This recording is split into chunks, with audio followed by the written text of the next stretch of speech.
నువ్వు పొగరు తగ్గించుకో, పొగరు లేటి ఇంకా చాలా ఉన్నాయి నీ విషయాలు బయటకు రావాల్సినాయి. శాసనసభలో మరి నువ్వు ఎందుకు లేచి మాట్లాడలే? నువ్వు ఉన్నావు కదా అక్కడనే.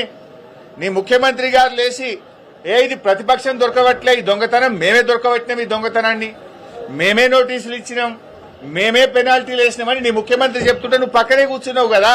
ఇది నాది కాదు అని అసెంబ్లీలో నువ్వు ఎందుకు లేచి నిలబడి చెప్పలేదు?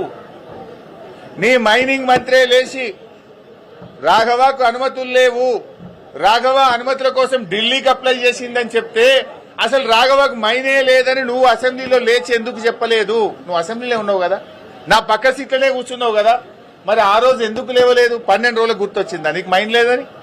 ఇదంతా బుకాయించే ప్రయత్నం, మసిబూసి మారేడుగా చేసే ప్రయత్నం. మైన్ నీది కాకపోతే అక్కడ కంటైనర్ మీద రాఘవ కన్స్ట్రక్షన్ అనే పేరు ఎందుకున్నది? ఆ కంటైనర్ మీద కాంగ్రెస్ పార్టీ జెండా ఎందుకు పెట్టిండ్రు? బీఆర్ఎస్ పార్టీ బయటకు తీయంగానే ఆ రాఘవ కన్స్ట్రక్షన్ కు పెయింటింగ్ వేసి కనబడకుండా ఎందుకు చేసిండ్రు?